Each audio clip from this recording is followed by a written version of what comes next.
Okay, I think we're live here.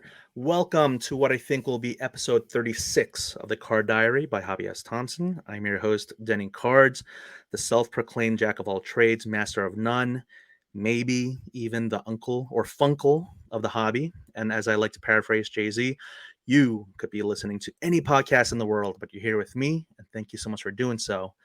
But you're not here just with me. Today, I have a very special guest who is a boss of graders, not just like well, I gotta say, last episode I had a grader from Forensic Card Grading, Craig. He was awesome. Thank you so much to Craig for sharing your experiences. But today I have someone who is in charge of the graders. He is the president of a grading company. It's a newer one, and I can't wait to have him explain what his company does. He is the president of C3 Grading. He has been a collector in the hobby since 1992. His first card was a Shaq rookie. He told me before we went on air it was the rejector insert, which I remember. And he created C3 Grading with two childhood best friends, all of them growing up in the Brooklyn, New York area since the 1990s. Sounds like we probably met up maybe in the subway, his group of friends and my group of friends just passing by. I was a Queens boy on the 7 train. So he's definitely my kind of guy. We basically had parallel childhoods growing up, it seems like. And so I want to say welcome to Eddie, the president from C3 Grading. What an intro! What an intro! I'll quote Jay Z. Thank you, thank you. You're You're far much too too kind. kind. Yeah. Thank you, thank you. So Eddie, I gotta say the first thing is you had one requirement of me for this podcast, and it Yes, was integral. yes, Do you want to share it or should I say of it? course, of course. Well, obviously, we both grew up in New York. Brooklyn boy, Queensboro. So, the NBA Jam tee. It was it's either that or no go. So, Yeah. It's either it's this or no it's shirt. You iconic. said, You know why yeah, it's iconic? Because this is yeah, when I started collecting cards. This is when yeah. the card market really stuck out for me, and I see it on. It just shows that I follow all your content. So, you You know. do, and I thank you so much. I definitely want to talk about the reason how we connected a little bit, but do you remember putting those quarters in the front of the screen? Because like I got next. Oh my gosh, kids nowadays they won't understand. They just swipe the cards. Kids don't know what quarters are. Yeah, what are quarters? Yeah, what's they know the Bitcoin. Yeah. Man, okay, so who was your team back in the day? Was it the Knicks, like for NBA Oh, Jam or just fandom Scott, purposes? it's gonna be so cliche, but I hated the Knicks because I was such a Jordan guy. Yeah. Being the only kid in Brooklyn who hated the Knicks, Mm-hmm. it was fun because Jordan kept winning. I was a Yeah. Jordan fanatic. Mm-hmm. I loved everything he did just because of the whole idea that he never was a great player up until later in his youth. Mm-hmm. And it's kind of my story, only my story continued of Mm-hmm. not being a great player. So Yeah. I kind of resignated up until I hit, age 18, and I'm like, okay, I'm gonna stay a bad player. So it's No, the I totally believe me. No organized sports for me. My parents are immigrant parents. They didn't know about youth sports and signing me up for any basketball leagues. I always played on the blacktops. I mean, you and I remember like some of the best basketball players from New York City, even like the ones who went to pro. They weren't great shooters. They were just shooting outside. The wind. I remember every time I would have a bad shot. Oh man, the wind always took my shot. Kids like Steph Curry, they don't have to worry about playing outdoors. They're just in like air conditioned That's the thing, indoor. and people don't realize that it's a lot harder to shoot outdoors because that Yeah. rim rattles as soon as you hit it. Yes. It's if you hit the backboard, it's bouncing right back to the middle of the court. It's not the same. Definitely. Yeah, and then you had like all the cracks in the asphalt, and sometimes I would try to like, you know, base my shot off cracks on the concrete, Yeah. like just kind of like this is gonna be my sweet spot. But man, takes me back to definitely playing ball back in the day on the New York City blacktops for sure. So yeah, I gotta say, I got the vintage shirt on. I got the NBA Jam, but these two players, speaking about back in the day, I mean, this is immediately vintage. Beal and Hachimura, man, traded from my hometown Washington Wizards. So, but yeah, no, you grew up with Shaq and Jordan. I gotta say, I mean, you and I both. I mean, before we get into all the grading stuff, like early 90s, I mean, we knew Jordan was like the man and he had all this charisma and he was so good and so smooth and so like just telegenic, but he wasn't like immediately a winner and NBA champion. Like, when we started collecting, you and I both. Correct. Yeah. I was when I've been drawn to basketball since like '88, but Hmm. when he became a champion '91 and everything, and I like the Bulls. I mean, after he was a champion, I just like the story of him being so iconic and the whole Hmm. world knows his name and he's just an athlete, you know, Yeah. and he was more than just an athlete. He was great doing commercials. He was great at marketing his brand. Hmm. Hmm. He had his own clothing line. It was almost unheard of, and it was so versatile and doing everything so perfect. And that's really what drew me to his work ethic and everything, even as a 12-year-old kid. Yeah, and again, I'm sorry to clarify. In the early '90s, he yes, he won a title early on, but he wasn't the six rings, He wasn't two like three-peats. he wasn't We the legend. didn't. Yeah, he wasn't the legend back then. Exactly. So, I won't show it on camera because I am optimized for audio. But the way you found out about my content was, I early on in my grading, cracking, and subbing and all this stuff, resubbing. I had a card that I bought. I think it was a Whatnot stream. It was one of my first purchases, not the first purchase, but I think one of my first purchases. I didn't even know about this insert. It was Special Forces from Top Stadium Club. It's 1996 Stadium Club. It was in a C3 grading. It was an 8. I forget the subgrades. I always keep my little tags, but it was a C3 grading 8, and I did resubmit it to PSA, and it is now a PSA 8. But this is Jordan. He's got his tongue out. He's wearing the black with the red pinstripes, and it's a dope card. I don't remember it as a kid, so when I saw it, I was like, I gotta get it. But you saw that video, and can you just tell me what you thought when you saw me crack your slab? So we have been around for about 2.5 years, and this was about a year and a half ago. And we really started gaining traction about a year ago. The first year and a half, we had 20, 30 customers, nobody really grading on a steady basis. So I'm always looking to see who put our product on Instagram, if anybody tagged us. One day I'm just checking the C3 grading hashtag, and all of a sudden I see somebody cracking our slab and not even having a easy time with it. It took you about 3 minutes, and Mhm. I'm going around the office and I'm showing my partners. I'm like, oh, look at this! I told you guys, our slab is strong. And the reason it was big because we've had somebody submit through another grading company. I don't want to say who it was, and it was a newer grading company.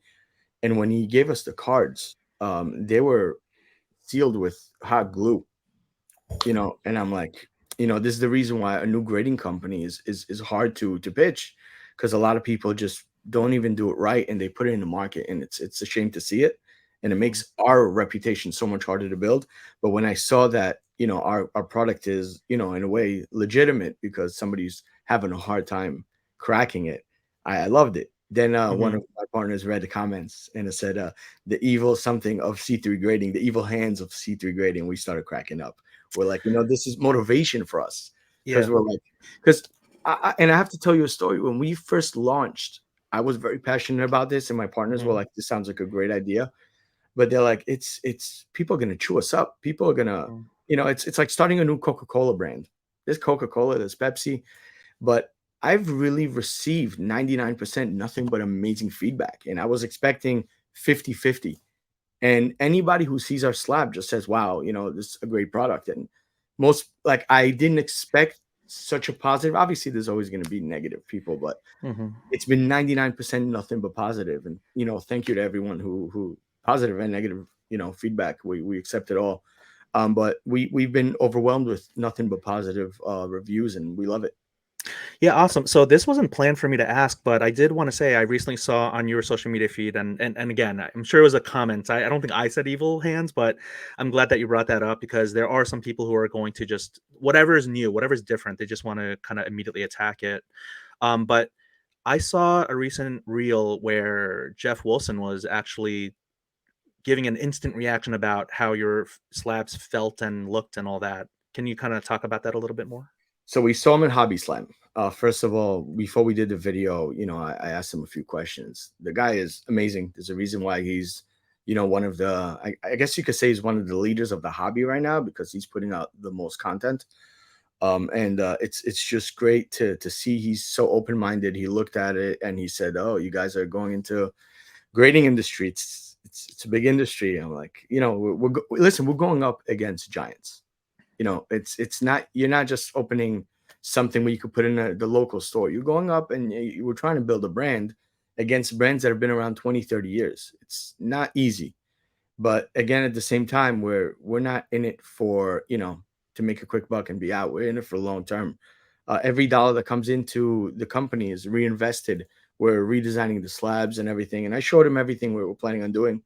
He loved it, and he was willing to do the video for us. And I said, please, only honest feedback, which obviously he would have done regardless. But I didn't even, when I shot it, first of all, one take, I was blown away by his reaction because again, I didn't expect it to be so great, but he loved the product, and most people do. There are so many times when I just do one take and I'm like, you know what? I don't want to do another one. I just want to roll with that. It's the most real, the most authentic. There's sometimes when I stumble the first few seconds where I'm like, I just gotta reshoot this, sure. But I pride myself in, and people who shoot videos with me, they'll see and they'll know, like, yeah, Denny just started the recording and we just went. And even this, like, I'm not editing this. I'm just gonna go with the one take. We're not gonna do 40 minutes and then go, oh, we messed up. We got to redo it. Everything. A lot of what I do, not everything, but I love the one take mentality. It's just like that's what it is what it is, right? So Natural. It's it's natural. awesome. Yeah, it's natural, exactly. So I actually wanted to talk about some of the things that y'all are doing. And again, I'm gonna very much admit I have not submitted to you guys yet. I do want to, but I've bought some cards that were in C3 grading slabs, but this is by no means a infomercial, SpawnCon. I'm just curious. I'm coming at this with, I want to know more about a new grading company and figure out, like, what y'all are doing, and see, like, diversity and competition in any space is good for the consumer. So one thing I want to talk about, or I want you to talk about if it's okay, is one of the advantages that you have with your company is custom slabs for every single card. It seems like you guys uh, take a very intentional approach with color matching the custom label to the card itself. Can you talk more about that, please? Yeah, so we never sought out to make things easy. We sought out to make things better. Mm, So our goal to do the color matching slabs was kind of to create a more revolutionized grading product. It's a shame to see that companies that have been around for 20, 30 years still look identical. I mean, imagine that we're still using the same design of cards that we were using. Imagine you were still getting a John Morant rejector and it looked the same as the same shack I pulled. You have to redesign, you have to, evolve, you have to revolutionize a product. And we felt that just wasn't happening in the grading industry. And I think that the big companies are so comfortable, without calling anyone out, that they just don't want to evolve. And I understand why they wouldn't, because going from a standard label, which is printed thermally and automatically cut, to going to a custom label, which has to be custom cut and customly printed. And it's you're talking about probably 10 minutes versus 30 seconds of label creation. I can understand why a big company wouldn't want to do it, because you'll wait 3 years for your cards. So this is probably going to be our biggest challenge as we scale. That it's how do we get all this going, and so far it's been, we've created a system for everything, but it's going to be a challenge growing, and it's going to be a challenge, but we're looking forward to it. But we're it's the base of what we want to do, and kind of this is why we call it next level grading, because we really want to give more than what you're anticipating. I love it. I love it. So custom slabs, color matching. Another thing that seems really difficult. Again, I'm not in the card, grading space to know how hard this is, but like horizontal, for the cards that are horizontal, you have slabs where the information is also horizontal. Yeah, please. Optimize for audio, but please, let's show the YouTubers if they're watching this on YouTube. So, what can you describe for people who are audio only, what you're holding up and what it looks like? So this is a horizontal slab, which is really just a regular slab, but Mhm. just designed sideways. It seems like a very simple solution, and it really is. But because of the system that the last 30 years of grading has been, it's all printed through a thermal printer, kind of like shipping labels in a way. So for them to completely change that means that they have to completely change the way they do labels. It sounds simple. It's hard for them, but again, this is going from a simple, thermal printed label to folded and slab to a customized product, individually. And imagine, in a perfect way, it's imagine just a regular interior with white leather, or an interior that has your name and your design on it. Each one has to be custom designed, and if it's a two-color card, it'll have two colors, and Hmm. it's that's really the idea here, is to bring it to where it should be. The hobby is evolving. Hmm. Grading should evolve as well, not just by us, by anybody. For those folks who are like driving or running, jogging, mowing their lawn, could you kind of like paint us a word picture about what you held up? Like, what card is it? Yeah, What absolutely. is the grade? What are the color schemes on the custom label? Yeah. So this is Amanda Nunes. She has it's a horizontal UFC slab. Hmm. It's basically has a Brazilian flag in the back, and then the Ooh. label, instead of being a standard black and white label, it's green. So Green. I see it's UFC Select. What year is that? This is 2022. Okay, is it numbered? No. So Oh, I love the Brazil color. Go ahead. perfect thing. And when a card is numbered, we state it in the label. Hmm. A lot of companies don't. Yeah. This is a perfect example. They just brought it up because I totally forgot. Hmm. This right here is it's a Zion rookie Hmm. PSA 10. Hmm. It is a rookie, but unless the label does not say rookie for some reason. Hmm. Kind of, older cards, you don't know if it's a rookie or not. Hmm. So what we did, take the same exact card, but there's a jar. If you look at the difference in the color scheme, Hmm. we say rookie right on there on the right. So when you pick up a slab, if you're not familiar with the card, you know if it's a rookie or not. It's Hmm. important to know because the second year's worth significantly less. Yeah. If it's numbered, it'll say it on the label as well. Okay. No, I like These are that. things that a lot of the companies don't do. And the most important, and I'll tell you, this is what got me into grading, is there's a date of when it was graded on the back. Ooh, I like that. And I'll I tell you like why it's that. important. So in '99, I've had one of my employees. I was 19 years old, and I had a little electronic spot in New York. I had one of my employees need a little extra money, and he asked me to borrow a couple bucks, and he said, "Listen, Eddie, I'll let you hold a Jordan rookie." And it was '99, and it was in a PSA slab. It was a PSA 7. And he says to me, "Give me $500. If I don't pay you back, keep the rookie." I'm like, "That's cool. Yeah, Jordan rookie. Yeah, I never even seen one, let alone had one." I'm like, "Yeah, I mean, what if I just buy it off you?" He goes, "All right, yeah, $500. Just buy it off me." I'm like, "Awesome." I had it up until 2016, and I've always had it on my wall. And when I came to sell it, it was returned because it started fading because I had it on my wall for 10 years.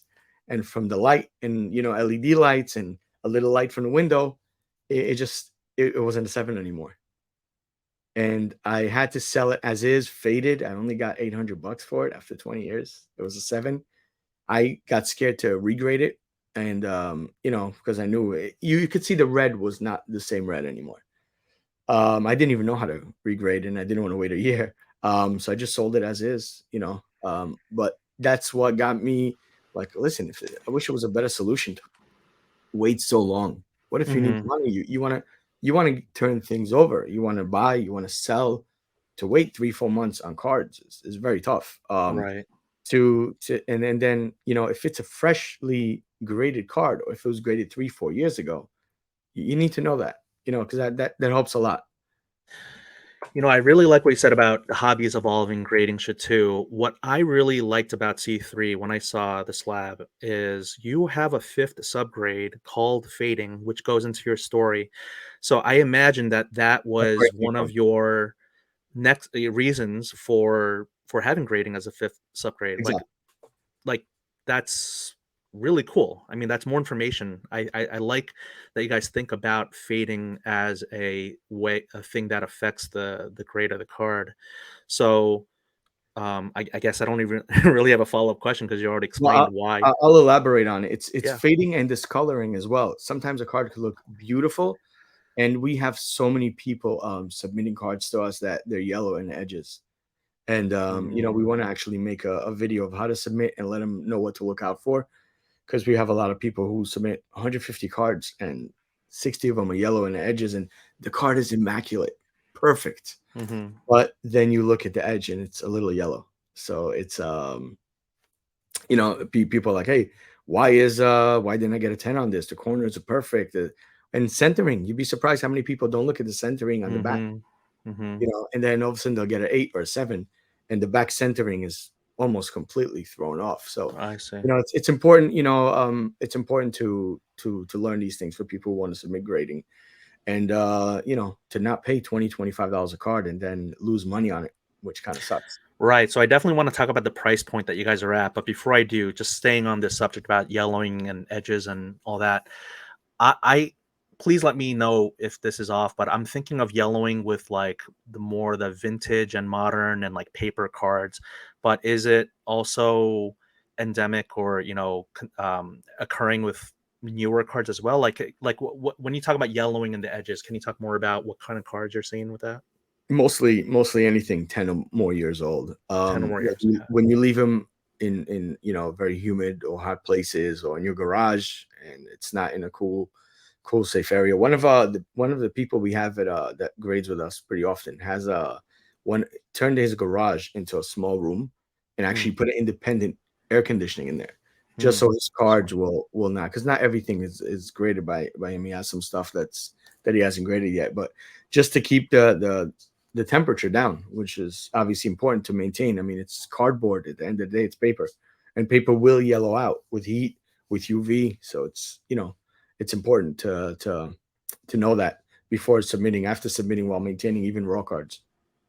No, that's really cool. And I know the one touches have like UV protection, and I don't know if every single slab company touts having like UV protection for all their stuff, but like, do you know if? So let me tell you, the UV is never 100%. Hmm. It You can never fight off 100% UV. Yeah. You can put a slab that's UV, and even our one of our vendors overseas is like, oh, for more we could do UV. We're like, yeah, that's fine, but you're gonna leave it in the sun for a week. I promise you, 10 pieces of plastic. UV is UV. There's no fighting the sun, especially not on a $10 slab. I promise.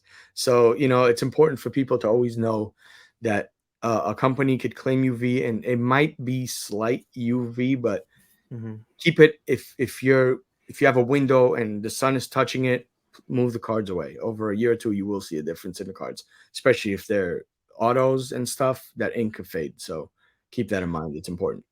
Yeah. I really want to make like a Superman 4 joke here about the sun and but I want to maybe not go down that rabbit hole and ask you, like, I have like a fluorescent light, I have like a ring light, I have, when I'm shooting content. Do light bulbs and fluorescent light bulbs affect fading as well, or just like natural sunlight? I mean, it'll take a very long time for a light bulb to affect. You have to literally keep it probably a couple inches away for a couple of weeks. But yeah, it'll take a lot. Just always just keep out windows, any openings in the house. If you have if you have a little side light on top of your house and it's facing right at the Yeah, I cards, do. move I'm them a staring at little. my window well right now, so Yeah, move the cards just a bit. Yeah, gotcha. All right, so instead of Superman 4, I'll just say Yin Yang Twins to the windows. to the Move them wall. over to the wall. All right, back on track. So I gotta say, this is fascinating. Knowing about fading as a fifth subbreak. I do want to kind of move us along because I know I don't have you for a long time here, and I want to get to the questions from Instagram folks. 150 cards submitted. Wow, that's a lot. But I have also seen people do that with PSA. you mentioned your price point. I've seen it on your website and on your social media. $9 per slab across the board for like up to the first 200, and then after that it's like $8. But again, $9 for even if you submit one card. Can you Mhm. talk about that price point and like how that works with all of you?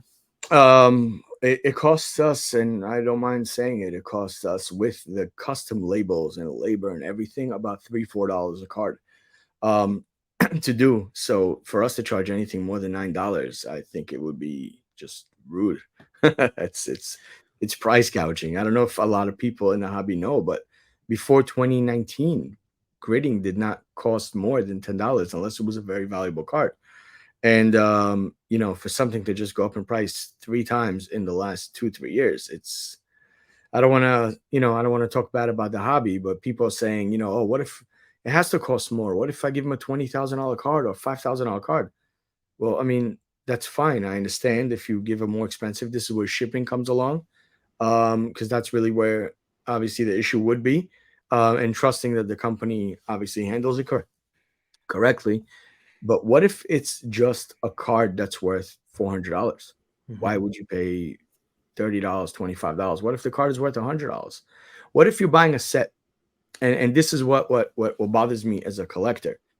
You have hobby boxes, you have retail, you have mega, but unless you buy hobby and get a numbered card, it's not worth grading with the big companies. So what happens to all these smaller cards? What happens to my son who's 16, or my brother-in-law who now is falling in love with cards, and he went to Walmart and spent $300 on retail, and like, no, what are you doing? And he goes, look, I got a Luca, he doesn't know. But what if for him it's an introductory to the market, or if you're just buying a regular mega 2019, 2019 2020, and you're getting a regular Ja or Zion rookies. Yeah. For example, this one I showed earlier. Right. This is not an expensive card. Right. I don't think it's worth spending $30 to grade. Yeah. But when it's $9 and you have about some Luca rookies, some not Luca, sorry, Ja rookies, Zion rookies, all in the same box. If you're paying $9 and selling them for 20, 25, at that point you could actually make money just in a regular mega box. So, price gouging and again, I don't want to say price gouging. It sounds like I'm saying anything bad, but you know, charging 25 or $20 per card for regular cards, I think Mm. is just putting the hobby in a position where it's only about money. And I'm very against it.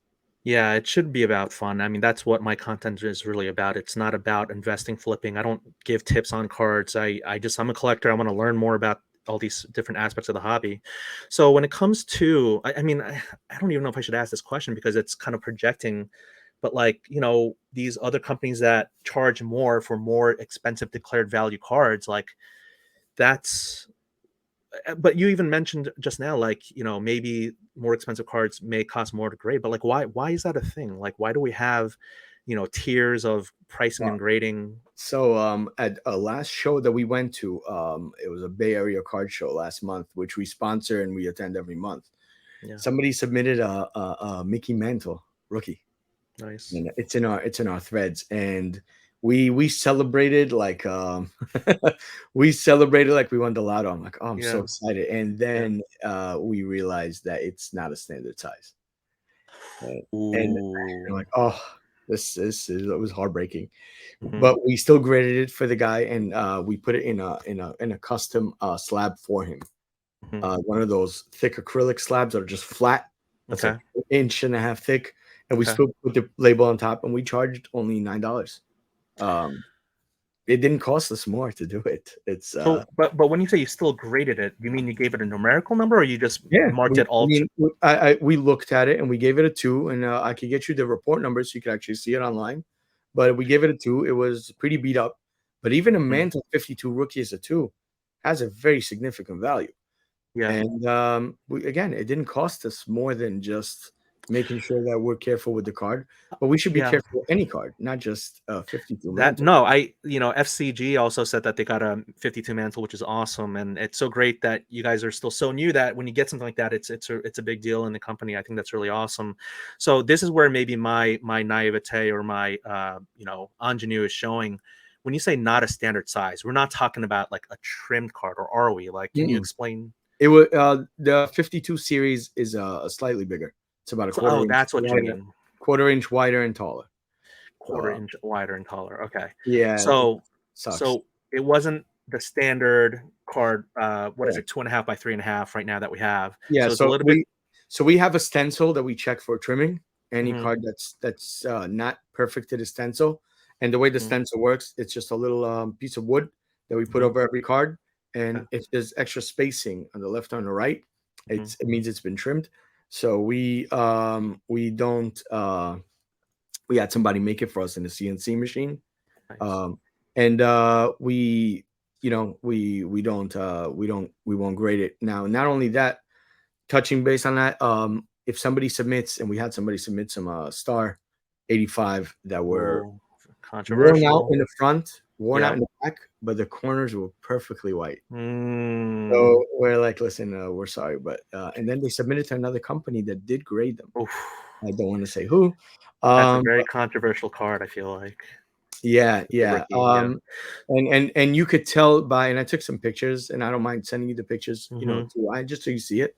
Yeah. But you could see the logo was reprinted.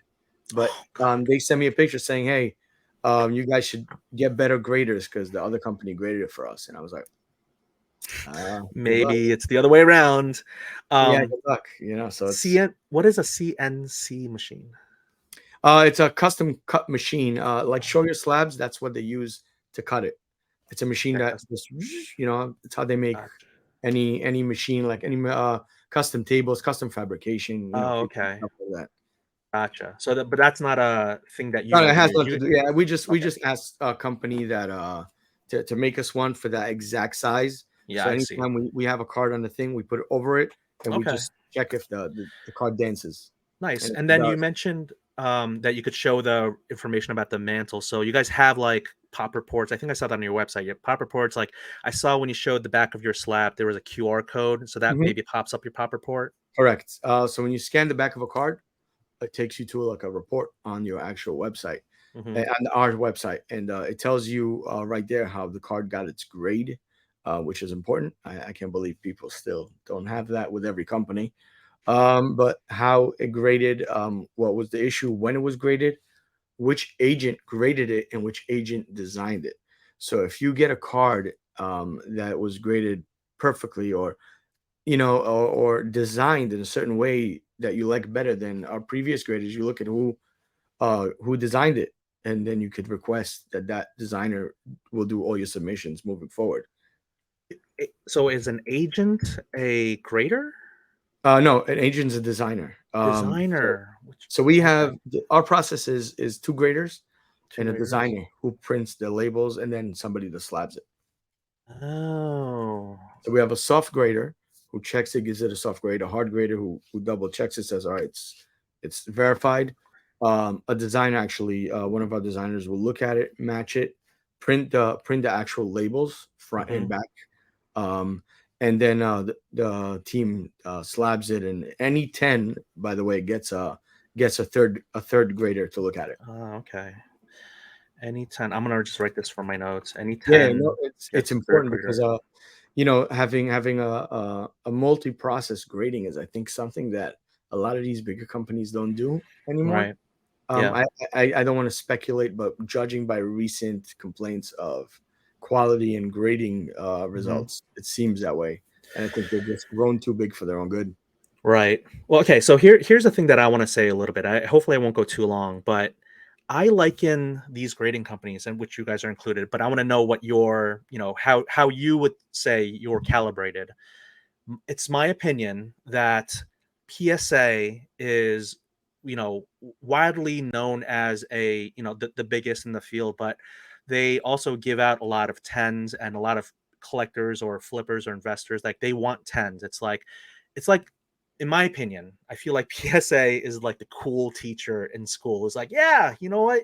You want to go out and do that? Go ahead and go out to the field, and hey, you want an easy grade on this? We'll give you an easy grade. So you have these other grading companies who historically have been, maybe more industry leaders, like say Beckett, who are like, man, Gem Min is 9.5 to get a 10. You have to be like, it's like that strict teacher who's like, I need to see perfection from you in order to give you like the A plus. And here's PSA just handing out A pluses like Oprah. You get a 10, you get a 10, you get a 10. And it's like people love it though. People eat it up. And then you see other companies like CGC who are like, yeah, actually, we're going to go away from the Beckett model of 9.5 as the gem and 10. We're going to give out more tens. And it seems like that's being well received. So I guess what I'm asking Eddie, the president of C3 Grading is, are you all kind of like are you the cool teacher? Are you the strict teacher? Like, how do you guys calibrate it, do you think? So I'll tell you, and it's gonna sound so political, but I'll tell you, if you studied for your test and you got all the answers right, you'll get a 10, straight up. If we're cool and you brought me an apple at the end of every class, but you got one answer wrong out of 10, you're gonna get a 90. Okay. It's just I'll tell you, and I'll tell you why it's important for us. Yeah. PSA right now could give automatic 10s to everybody, and it'll take him years to fall because Mhm. PSA is PSA. They're Yeah. Right. We're a new company and we want to be received well. And the last thing I could ever do is put a 10 badge on a card that is not a 10. Mhm. It is, even if it's a $10 card, it can mean ruin for us. Yeah. So we're a smaller company. We're even though we've been around for 2 years, it's nothing compared to the big guys. Right.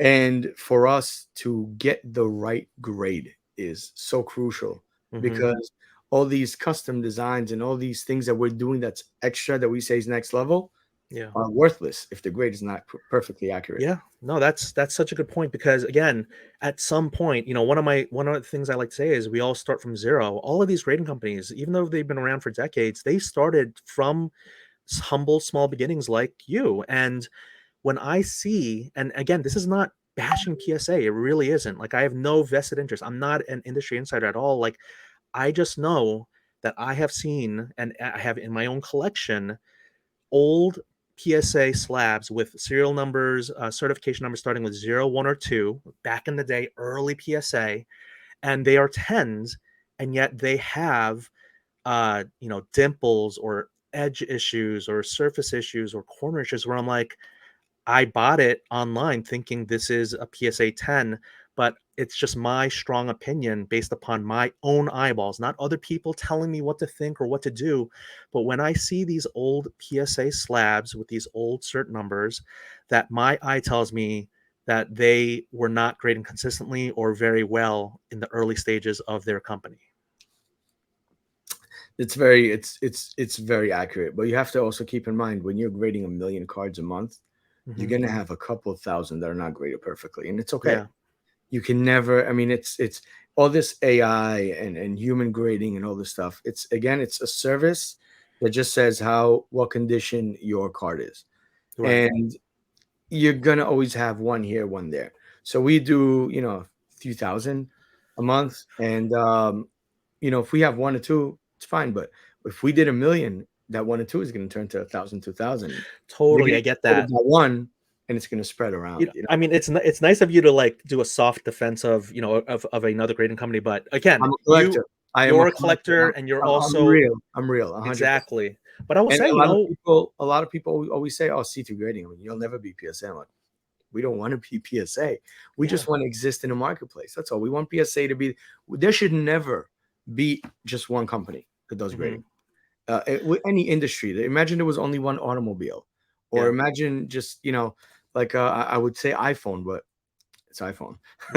one But Coca-Cola, one drink, soft beverage company. 100%. Yeah. It should never a market should never be controlled by one company.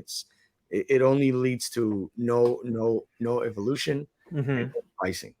So So I want to get to the Instagram questions, but I do want to touch on this subject a little bit because in an earlier episode, I mentioned how I see these grading companies almost like Formula One, where some people are vying for the podium 1, 2, and 3, and then there's a second tier where they're happy to get fourth, fifth, or sixth, and they're all fighting within each other, and then you have the people who are just happy to get points. So I guess, I mean, I don't know how much you want to talk about your competition, but like what you just said right now is you don't want to be PSA. I think that's like a very realistic. I think, you said it, and I think that's really, an honest, perspective. Can you talk more about like, how you see yourself, like, who is your competition, or what do you perceive to be like, like where your positioning is in the grading, Formula One grid? So we'll tell you where we don't think we're even in Formula One yet. We'll say we're not up there in Formula One, and that's just being real. I think that right now, because of our price point, we're we're the perfect company for either somebody who's not holding a few thousand dollar cards, which we're not the company for the flipper. We're not the company for the guy who does a full living selling cards. Mm, With the resellability is not there, even though we've had some cards sell more than PSA. mm, Actually, if you look at our Instagram, mm, but not every card sells more than PSA. It's just a few models. Obviously, we chose. A Josh Allen rookie sold for 65 as a 9 by us, and a PSA 9 sold for 50, which is mhm. cool. But it's one of those cases where somebody liked the design, they bought it. When we realize it, Yeah. we're not saying that our resellability is great, but basically we realize, and we're very self-aware, which is important as a company. We realize that right now our market is for people who don't buy 100 hobby boxes a month. Somebody who buys, mega boxes, a hobby box here. You have $100 card, and you just want it to be slabbed beautifully. You want it to be graded accurately. You'll know you have a more detailed grading by us, just because we have more time to dedicate that detail into it. If you're looking to buy a hobby box for $500, $600, take all those cards and resell them for 3,000. We're Mm, probably not the best solution for you, at the moment. Hopefully, we will be in a year or two from now, mm, but that's just not who we are. But imagine that right now you bought $500 worth of regular, mega retail boxes, and you want to take all those cards that are worth $30, $40 and not pay $20 to grade them, and then fees when you sell them. So you take 140, $50 cards, and you pay only $900 to grade them. You sell them between $40 to $50, and you actually have mhm. profit. So that's the market that we're hitting right now. That is so refreshing. Again, I by saying this, I am kind of putting words in your mouth, but just to further that analogy, it's like maybe you feel like you're in Formula Two, F2. I think that that's a Yeah, thing. it's okay. We're in the D League right now. Yeah, no, that's so awesome. That's Okay. so honest. For you to not just be like, "Oh no, we're the absolute best, and we're gonna be beating down the door of everyone." It's Our product you is understand. great. Our Yeah, product is great, but we know where we are as a company right now. And yeah, our goal is to be top 5, hopefully one day top 3, top cool. 2. Okay. But it's we know how hard it's going to be to get up there, and we know the timeline of it. And it's where we are realistically, and we're okay with it.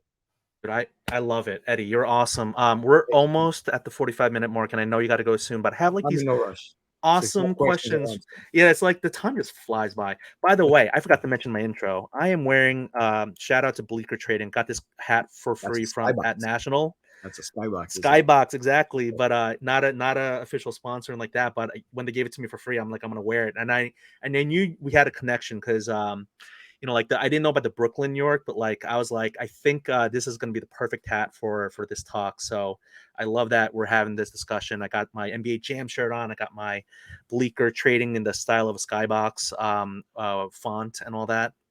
And so let's transition to these Instagram questions. The first one I think is really a good segue into kind of like when you were talking about we have time to grade these cards. So Ryan from Mid Atlantic Card Show, shout out to Ryan. He asked, on average, how many cards does one of your graders review in an hour? So I guess maybe we don't have to like project up to an hour, just like Oh, for I one have the card. question. So let me tell you, Yeah, yeah. we're my partners and we come from a data analysis background. So it's I'll tell you, it's exactly 6 minutes per card is what we give everybody. You have exactly a minute for each subgrade, and a minute to enter the data, which puts you at 10 cards per 10 cards about per 6 minutes. Let's say for an hour, you put about 10 cards, and per day, about 100 cards. So that's where you fall into. We have to do that because we don't tell the graders. I mean, they probably know now, but new graders, we just want to see if they're grading it too fast or too slow. Okay. We timed them at the original time frame to see how much time they're really putting in. Hmm. But we give them the way we work is we give them 100 stacks, meaning if I have a submission for 30, a submission for 50 and 20, I'll put those three submissions together and Mm. dedicate them to A and B to do the soft and hard grading. So Awesome. and then they separate those three orders, and then they have exactly the day one a great soft grader A will do it, then day two soft grader B will do it. It Mhm. takes exactly 10 hours for each grader to do 100 Wow. cards. So we have Awesome. it very detailed to make sure it's done accurately. Hmm. And then we have the data put in, and then obviously we have the same with the slabbing and the designing. So Gotcha. exactly on average 100 cards a day per grader, but figure you have two graders per card. So it's 2 days. That's right. That's awesome. So, again, if this is too much, if this is like secret sauce and you don't want to mention, it's fine. But you're being so open with this. I love it, and I hope the listeners really get a lot of value and benefit from this. But I know Forensic Card Grading said that they have currently 5 graders. Are you willing to kind of share like how many graders you currently have on staff? Yeah, six. We have six 6. people Okay. grading, two soft graders, two hard graders. Then one of the managers that overlooks them will check any 10 that comes in before they get slabbed. Gotcha. Have you done any grading in the past? Yeah, I mean it's I'm the one who overlooks the whole operation. So, Nice. I've submitted thousands and thousands of cards for grading Hmm. and to all companies before we started this. Hmm. They'll probably look at my name now and be like, "Oh, that bastard." But, yeah, I've learned the process of submitting, and I mean, we even have a way to submit on our website without even putting the data. You could submit it right now 150 cards in 30 seconds on our site. Oh, I love it. So, I love it. everything that was tedious and tough, we kinda, "Alright, how do we make it easier?" I I experienced that when I was in Arena Club at the national booth. I was like, they're just give us your stack. You don't have to like enter in all this information. I was Yeah, like, we'll what? I identify love with it. you regardless. So, yeah, Yeah. just So this is a great segue to the next question from Josh, Inspired Sports Cards. He asked through Instagram, have you submitted a card to your own graders while being the head? What thoughts, if any, do you have on these crossovers? Oh, this is like a second follow up to that. What thoughts do you have on these crossovers that come back with wild variances? Of course, the thing I think he's talking about is like the PSA 5 into the yes. BGS 10 and all that. So two separate questions. But have you submitted? I'd like to really defend because I don't see how a 6 could come back as a 10. And even to call out PSA to say, "Oh, I give PSA a 6 to 10," it's not right to do. It's a company that has a great reputation. I really think that part of the hobby needs to kind of be cut out, the negativity and everything. I if they do millions of cards, I could probably I'll put money that a 10 will never see a 6. I don't believe that story. I mean, it's they have a protocol. It's very hard to believe. A 10 is to be a 6. You know what a card has to be a 6. And you know what a card has to be with BGS to be a 9.5 or a 10. Mm-hmm. It's a very, very long shot. So I'll Gotcha. defend. I don't. I'd love to say my competitors, but I don't think we're competitors yet. But Uh-huh. I'll defend these other grading companies and say that I do not think that story has any bearing. And if it does, it has to be a 1 in a million shot. Gotcha. Which again, if you're doing a million It's per once a month. exactly. We'll So see that's another really story next interesting. month. Yeah. No, that's I appreciate. That's very again, very refreshing. So um going to the original or the first question of the two, you said you've submitted cards to all sorts of grading companies. Like, do you submit your own cards to C3 grading? Yeah, my Jordans. I love Do they Jordans. know? Do the graders know, or is it like kind of whitewashed or blind, or how does it work? I guess I'll let the cat out of the bag, but sometimes no, I'll put a random order number on there that we Mm, originally did without them knowing, and I'll pull my own cards. But this is really just more or less the test. But I mean, we're 2 years. I've had more than 40 people that came and went the first year just to see if, and you have to be in the industry to be a card grader. And we've had people who are on the phone nonstop. We've had people who are just not serious about what they're doing. But mm, the team we have now is amazing, and literally the fifth and sixth graders are not as busy as the first four. mhm. So we give the more expensive cards to them because I have more time to check on those cards. But it takes every few weeks. We put in a few cards just to see what's going on, and Mhm. we kind of know what the grades are gonna be more or less. Got it. But we check everything. But yeah, we're collectors, you You know. know, it's so funny when you say fifth and sixth graders. Like I currently have a fifth grader in elementary school, and I'm thinking It fifth sounds weird, yeah. grade. Yeah, right. It's like fifth grade. No, but that's funny. So yes, you're talking about the graders that you have on staff. So going to man, I love how perfect these transitions are. Like, and I take no credit. This is well, maybe in the order that I'm putting in, but the Instagram questions are just so awesome. Mike from J and M Cards from Instagram asks, how are graders trained and what ongoing training do they have to do to maintain their ability to grade consistently across the company? So I'll tell you more or less. Most people in in our office know the hobby in and out. If they don't come from the hobby, can't really you can't teach somebody who doesn't know cards to grade cards. It's very tough. The hobby goes back a long time. Um, but we tell everybody, listen, you have to check all eight corners front and back. When it comes to surface, you have to put it against the light. Make sure that there's no nicks, no scratches, no. And they know, Prism and Select almost impossible to not have scuffs on the back. So they're always gonna start at eights or nines. It's which sucks. And then you look at you look at tops. Tops have their UV coating perfect. It's Hmm. very hard to get scratches on it, which kind of Yeah. sucks for Panini. But they know the different sets. Hmm. They learn, and we have stacks of cards, and we show them the different sets, how they're printed. Each set is printed in a different way. UV by Panini and UV by Tops are two night and days, so they kind of know with each set what to look out for. We give them a 10 means that there's no flaws. Everything starts from a 10, and they're kind of looking for the flaws. So, if you see a micro visible flaw, it's a 9. If it's a visible flaw, like I see it right off the bat, that subgrade will get an 8. 7 is if it's very visible, meaning like, oh wow, that's a 7. And we have it kind of named to common terms. That way they know exactly what it is. Hmm. So, and being that you have a soft grader and a hard grader for every set, um, the anything that kind of gets two different because they both do their own reports. So anything that kind of comes in as two different reports by left and right, but by more than 2 points. If it's somebody puts a 7 and it's an 8, it's okay here and there. But anything that's more than 2 points, we got to look at it because somebody graded it wrong, Gotcha. and No, that's that's kind of the good. only way to really get a card graded perfectly and not bypass it. And that's what we set up for the. I probably shouldn't have shared it, but yeah, but that's what we set up for if we're doing 100,000 cards a month, Yeah, that's the way to really red flag what was graded inaccurately before it I goes out. see. Wow, no, that's really Anyone from fascinating. I GSA is watching, you're welcome. Send me a check. yeah. Yeah. Thank you so much for that answer. That's really just such great insight. So I have a follow-up with regards to because you mentioned Prism and Select. They are ultra modern, they're newer.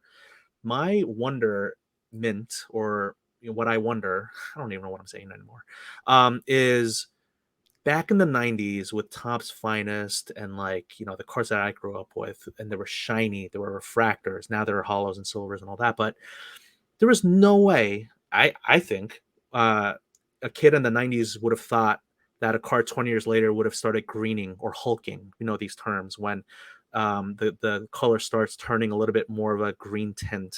And I see that, it does affect the eye appeal of the card. And people talk about that a lot in the forums or things that I see.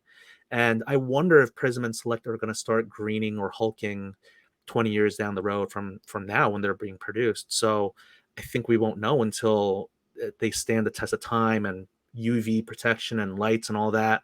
But Lewis Lego Lou 1990, he asks, what I'm asking is, how does greening affect the overall grade of a card?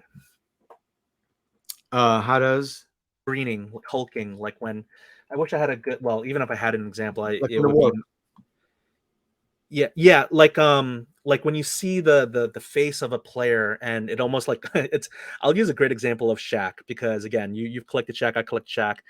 I remember these cards from the 90s, the Topps Finest cards, and I have some Shaq cards that they are like you can have two cards side by side in every aspect. They look exactly the same, and I'm not going to say like 10 grade. I'm just saying they look identical, but one just has a more green of a tint than the other one. Like the entire card surface, the front surface, whether it's never peel or whatever, if it had the peel That's correctly. that's the like the tinting of the card is changing over Yes, time. yes, yes. I think Topps Topps Chrome is one of the few Topps Finest, sorry, is one of the few cards that few sets that really has that issue. Because it was the first year it was made. I think it was 95. Was Yeah, the first year it was made. yeah, Refractors was the first time right. that was introduced. And we haven't seen many issues with it. We don't have that many Topps Finest coming in from the mid 90s, Hmm. just because it's 95, 96 set, and that's like it wasn't a big rookie year. That was like a Grant Hill rookie year. So it wasn't a 96, 97 is when it started getting really heavy, and they printed them a little different and a little better at that year. Hmm. That was the Kobe rookie year, and you could see the printing was a little darker and everything. But yeah, the 95, 96 Topps Finest, just the Jordans and the Shaqs is Yeah. really all we really see on there. So I know I have some people who are 90s collectors because that's like my bailiwick. They're gonna get upset at me. I think off the top of my head, because I'm getting older, please don't blame me. Please don't clip this and say that I know nothing about 90s basketball. Just get the years sometimes wrong. It's okay. It's like you got some of these fuddy duddies who think that you have to be perfect in every single second of your content. But I think 94, 95 was the first year for Finest. And I It hope could have I'm been right. 94, 95. Yeah, I remember Yeah. 95. Yeah, Yeah. Yeah. could have Right. been I remember 95, yeah. basketball. It's always so weird because you got the Yeah, 2 year thing. I'm thinking about it. Could have been 94, 95. Absolutely. Right. And then I'm thinking of the rookies, you had like the co-MVPs, I think, Grant Hill and Jason Kidd. And then you had the what is it, like KG started coming in, but KG was right before Kobe and Nash and Yeah. Iverson. So I mean, but yes. And I'm sorry if I got it wrong, Topps Finest and Topps Chrome, No, but the Chromium, I think it is correct. Yeah, Topps yeah. Finest was 94, 95. I Yeah, remember but 95. yeah, but like people just jump over everything. It's like people are so angry online. It's Yeah, unbelievable. yeah, But yeah. no, I gotta say, I don't recall exactly if it was Finest or Chrome that does more of the green tinting, but yeah, I have some of these cards where I'm just like they are so beautiful, and then you have Shaq who in a normal pose he's imposing, and then you got Shaq hulking up, turning the green of my shirt, and he looks like the Hulk, the Incredible You know, Hulk, and it's hilarious. if you look at a lot of 90s Shaq cards and you look at his facial expressions, Yeah. it's one of the best parts of collecting as a kid. You I have mean, the he tongue was out. so Yeah, yeah, he was so like telegenic and like his facial expressions. He was a big goofy guy, and he was yeah. in Shazam, which I remember seeing in the theater He was a rapper. as a kid and all He that. raps But with Bush Niggins. Yeah, yeah, so yeah, he was everywhere. yeah, he was everywhere. Did you? Let me ask you, did you have the Reebok pump shoes, the ones where he pumped the Of course, Shaq pumps? of Oh my course. Way gosh, before in '91. yeah. This is when they just like if you didn't have them in a starter jacket, Mhm. you just stay home. Stay home. You have to have the Reeboks and the starter jacket. It's a 91, 92 mandatory apparel. Absolutely. It is, and my parents so I remember saving up money and asking them for my birthday for that. But I will say I always wanted, but I never actually ended up getting that Charlotte Hornets starter jacket. That just iconic teal. Oh my gosh, You want Larry to hear a Johnson. funny story? Yeah, I literally was scrolling on Instagram the other day, and I saw the Charlotte Hornets starter pullover, yeah. and I know my wife since age 12, and Oh, she had that pullover, and I look, I'm like, didn't you have this pullover? I'm like, yeah. I'm like, that's why. So this is why. This is how I remembered. She used to have that pullover, but grew up a little different to me. She had three of them, so three different themes, right? That's you what I married saw. up. You married up Woo, with that. woo. Oh man, Man, three. I had the New York Giants one, the blue with the red and the white stripe. Oh, Oh, nice. oh, Well, so yeah, I mean, Queens was very Mets, Jets. Islanders were kind of like the redheaded stepchild or whatever. yeah. But It was I really. remember, I mean, it was really what's your favorite color? That's really what it was. Yeah, green. Oh We my didn't gosh, care it's about not we were even. It's kids. crazy. We didn't Well, care then about I would have made the car diary green or I mean, something. you're No, still wearing green. well, look, when I do hobby stuff, I probably everyone probably thinks I have like multiple shirts of this or this dude never washes or showers.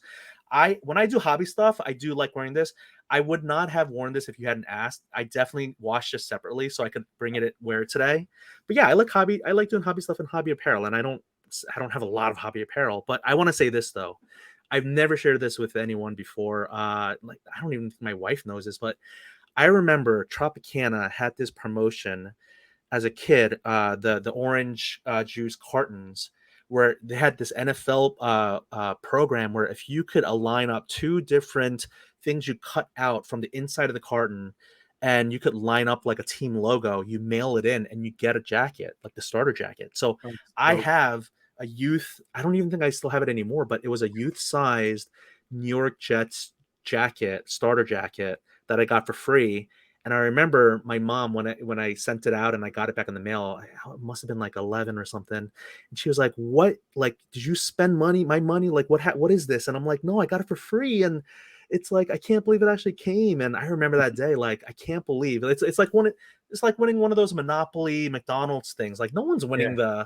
the, any amount of. I mean, it was like such a rigged game from documentaries that I saw, but I remember getting that starter That jacket. was the go-to excuse as kids in New York. Yeah, I got it for free. A friend of mine's father. We used to get stuff for free. I mean, I don't want to mention how, Yeah, exactly. Queens kid, but you Yeah. know, where'd you get this? Oh, for free. My friend's father works at, Fell off the back of a truck. Yeah, exactly. No, but I mean, I gotta say, like, just wild times, man. We definitely, like I said, we have parallel upbringings, right? 100%. Just miles away from each other in different boroughs. But that might be a really great place to kind of end this. I had a couple of other questions, but I'm like, you know what? We're an hour into the recording. There You've been was so one great with your question that time. I loved. Oh, The guy, please, somebody please. asked about Stevie Wonder. What was the question? What? Somebody What asked, question? why is Stevie Wonder in quality Oh, control of one of the grading? troll questions. Oh I my love it. gosh. I love I it. I do want to say we keep them there Please. just for the music and the good vibes. So Ah, so okay, you answered that question. there you go. I I'm try to sure you want an answer. There you go. I try to screen them to for the sake of my guests, but you did read the comment section of the Yeah, absolutely. Instagram. There's definitely some people who are it's a You're gonna very have yeah, it's a mm, very polarizing subject. I mean, I think that the hobby is so fun, and then once you add in the money, people start losing their minds and their wallets, yeah. unfortunately. But Some people get mad at us. Very very few. yeah, Saying, "Oh, you're here for the cash grab." Look, if we're here for the, trust me, we're not making that much money. $9 a card. We're not grading 100,000 cards a month. yeah, There's no cash grab here. We yeah, love what we do. We walk into the office. We're excited every time we open a submission. yeah. We're like, oh, look, these cards are beautiful. All right. And when we start doing the data and putting them in the system, it's one of the funnest parts of what we do. So we do it because we love what we do. We're not out to this is not out. I mean, I would go into much different industries if it was a money based issue. Yeah. No, I think thank you for that perspective. That I think that's right. I've heard that from other folks too. It's like this isn't the easiest space to jump right into. People think it's so easy and all you gotta do this, all you gotta do that. And again, this is why I wanted to have you on. I want to humanize not just the graders, and I wanted to show people, and thank you for accepting the invite about coming on Sure. to this to show that this isn't easy streets. This is hard sledding. And so for you to do that, thank you so much. Is there anything you wanted to like plug or say, like your social handles? No, just C3 grading. If you Yeah. guys, one thing we did forget to mention actually is if Mm. you submit 50 or more cards, not Mm-hmm. only are you paying $9, there's no return shipping fee. We cover Mm. that as well. So it's a flat $9. I don't know if many people know, but return shipping is also something that gets a little overpriced. Oh yeah, And, it's baked in the margins. Oh my gosh, people who defend PSA for like their well, it uh, costs more to grade a more expensive card because of the insurance. Adding There insurance is not that it much. Adding right. insurance is not that much. Putting a $10,000 insurance on a package that weighs 10 pounds is an Yeah. additional $15. It's really not that, and we don't even ship that much. If anyone is in South Florida in the Hollywood, anywhere in South Florida area, Mhm. you could drop off cards and you Mm. could pick up cards. No additional fee. You could always go to our office and sit with one of our graders and they'll let you know ahead of time, hey, this probably won't get a high grade or anything. So reach Wow. out to our Instagram if you're local in South Yeah. Florida. And our time frames are 2 to 3 weeks, $9 flat, no fees, and that's it. Simple. We want Nice. to keep it I simple. see. You say that, and I want to just talk about South Florida now because I grew up. Also, my high school years were in Fort Lauderdale, Oh, where'd you go? and I went to Sunrise Piper High School. So that's Okay. my.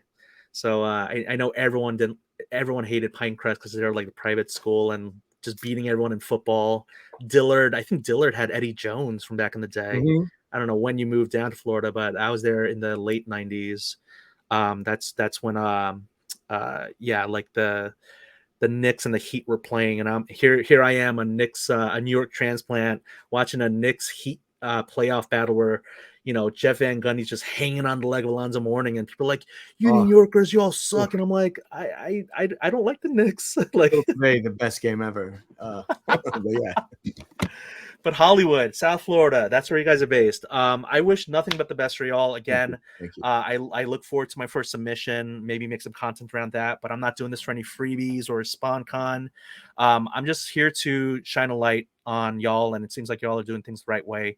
So thank you so much, Eddie. You've been Thank so you for your time. excellent. No, of course, my pleasure. Yeah. And anybody who has any questions, I still run the social media. So if you ask any questions, I say still like as if I'm going anywhere, but I run social media. And if you have any questions, you'll be asking me directly. So feel free to reach out. Any negative comments will be ignored. So I'll just give you like a have a good day comment. So Unless they're really funny, like the Stevie Wonder oh, thing. I'll probably just answer you sarcastically if you have something negative. Exactly. To say. Oh, I There's love. there's no reason for negativity. There Of really course. isn't. You Come know, on, people. we're offering a service. We're trying to offer more. 99% of the feedback has been great. So to Yeah. everybody in the hobby, thank you everybody for supporting us. Anybody who hasn't supported us yet, we look forward to the time you will. Yeah. Awesome. All right. Thank you so much, Eddie. My pleasure. All right. Take care.